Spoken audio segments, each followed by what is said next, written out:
The Lord be with you. And with your spirit. A reading from the Holy Gospel according to Matthew. Glory to you, O Lord. Jesus said to the chief priests and the elders of the people, "Hear another parable. There was a landowner who planted a vineyard, put a hedge around it, dug a winepress in it, and built a tower. Then he leased it to tenants and went on a journey. When vintage time drew near, he sent his servants to the tenants to obtain his produce. But the tenants seized the servants, and one they beat, another they killed, and a third they stoned. Again, he sent other servants, more numerous than the first ones, but they treated them in the same way.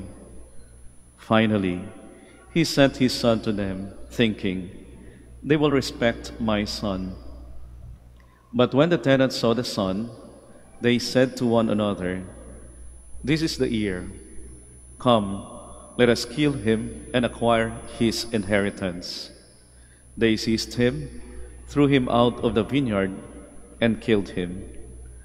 What will the owner of the vineyard do to those tenants when he comes?" They answered him, "He will put those wretched men to a wretched death, and lease his vineyard to other tenants, who will give him the produce at the proper times."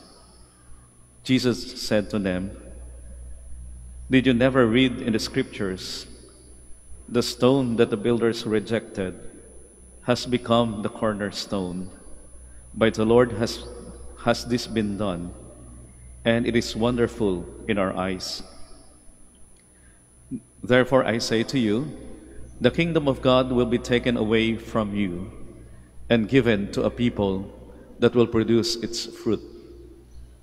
When the chief priests and the Pharisees heard this parable, they knew that he was speaking about them. And although they were attempting to arrest him, they feared the crowds, for they regarded him as a prophet. My dear sisters and brothers, the Gospel of the Lord. Praise to you, Lord Jesus Christ.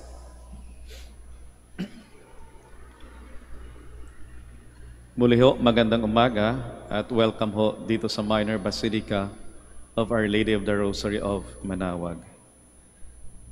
Sa tuwing ako ho'y nagbabakasyon sa bahay ho ng aking kapatid, kung saan andun din ho yung aming nanay, madalas ho ang ginagawa ko, maliban sa pahinga, kinakausap at nakikinig ho ako sa mga kwento ng aming nanay. Kasi pumasok ho ako ng high school at marami akong hindi alam minsan sa nanay namin at sa tatay namin. Kaya parang opportunity ho sa akin sa tuwing nagbabakasyon ho ako na malaman ho yung mga kwento tungkol sa aming magulang at kwento tungkol sa aming pamilya. Nung last na bakasyon ko, napag-usapan ho ng aming nanay yung love story ho nila ng aming tatay. Although wala na ho kaming tatay, namatay na ho nung nasa seminary pa lang ho ako. At sabi ng aming nanay na nung dalaga pa siya, may mga nanligaw ho sa kanya. Pero sa lahat ng manliligaw niya, yung tatay ho namin yung pinakamatyaga. Di ho tumitigil sa kasusuyo ho sa aming nanay, na kahit minsan daw ay nagparamdam yung aming nanay na ayaw niya sa aming tatay. At minsan nga ay sinabihan niya na maghanap na lang ng iba kasi ayaw ng aming nanay sa aming tatay. Pero ang tiyaga pa rin ho ng aming tatay. Kaya sabi ng nanay namin, kayong tatay niyo yung pinili ko dahil siya yung pinakamatyaga sa lahat ng nanligaw sa akin. At sabi ko sa nanay namin, biniro ko, "Nay, mahal na mahal kayo talaga ng tatay. At masayang masaya yung tatay na sinusuyo o kayo. Alam mo, Nay, ang haba ng hair mo, Bukas magpagupit ka, libre kita. Natuwa ho ako sa usapan namin ng aming nanay kasi kahit wala na ho yung aming tatay, parang nangungusap pa rin ho yung aming tatay. Kasi bihira ho magsalita yung aming tatay. Kaya nasa seminary ako, tahimik lang, no? Pero ino-observe ko lang ho yung tatay namin. Pero sa mga kwento na ito, para ho bang nangungusap yung aming tatay, na para bang sinasabi niya, anak, konting tiyaga lang sa mga gusto mong gawin sa buhay. Minsan di ka papasa, minsan sasablay ka, minsan ayaw o disagree ang ibang tao sa iyo, pero di yan katapusan ng buhay. Gawin mo lang yung mabuti at maging masaya ka lang sa ginagawa mo. Yun yung mga katagaan na maalingaw-ngaw sa isipan ko nung narinig ko yung kwento ng aming tatay tungkol sa tiyaga ng aming tatay. Hindi yan katapusan. Konting tiyaga lang at makakamtan mo rin yung hinahangad mo. At ito rin ho yung tono ng ating unang pagbasa sa araw na ito. Yung ating unang pagbasa ay tungkol sa kwento ni Jose. Na kinaingitan ho ng kanyang mga kapatid, pinagkaisahan siya ng kanyang mga kapatid, ibinenta sa mga Ehipsyano, at alam ho natin na naghirap ho si Jose sa Ehipto. Pero hindi ho yun yung katapusan ng buhay para kay Jose. Di ba, kung alam mo natin yung kwento ni Jose, siya ho'y naging katiwala ng Faraon, ng Pharaoh, at dahil doon ay naligtas ho niya sa gutom yung kanyang mga kapatid. At sa Ebanghelyo ho, sa pamamagitan ng parabola ng may-ari ng lupa, no? Yung may-ari, na minsan parang hindi mo maintindihan yung kabaitan ng may-ari. No? Pinahiram yung lupa niya. Inayos niya yung lupa niya. Pinahiram. Pinadala yung kanyang mga alagad, mga utusan.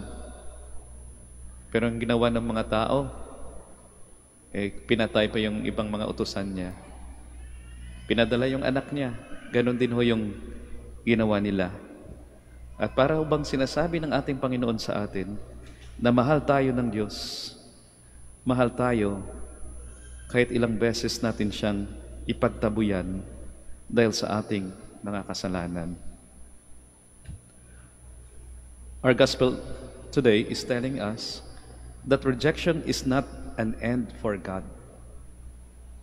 Rejection is not an end for God. Even death is not an end. For God, there is always love. There is always forgiveness. There is always acceptance. There is always resurrection. There is always joy. At magandang paalala ho yan sa atin. Sa buhay ho natin, minsan natatalo din ho tayo, di ho ba? Sumasablay din ho tayo. Siguro iniiwan, ipinagtataboy, pero yung paalala ho sa atin, failure or rejection is not an end. Failure or rejection is just a stepping stone towards a sweeter success. Or perhaps in a better way of saying it, our failures or rejections are God's way of leading us to a higher purpose or a more sublime meaning in life. Yung isang pagkakamali ay hindi ho isang katapusan. Ilang beses na ho kaya tayong natalo. Ilang beses na ho kaya tayong hindi pumasa. Ilang beses na ho kaya tayong sumablay. O ilang beses na ho kaya tayong iniwan. Hindi po yan katapusan. Meron na isang study na sinasabi ho ng study na bago daw ho natin ma-master yung isang skill, kinakailangan ho nating mag-practice ng 40,000 hours no? Kung gusto mo maging master sa piano, kailan mag-practice ka? For at least 40,000 hours. Or di kaya yung isang skill, kailangan mo ng 40,000 attempts daw. So, ibig sabihin, bago mo ma-master yung isang skill, so, ibig sabihin, kailangan mo munang sumablay ng 39,999 bago makuha yung goal mo. Walang beses na kaya tayong sumablay. Pero kahit 40,000 times so tayong sumablay, yung paalala ko sa atin, siguro dasal lang. Konting dasal. Maraming tiyaga. Dahil yung pagkatalo na yan, kahit sumablay man tayo, hindi ho yan katapusan.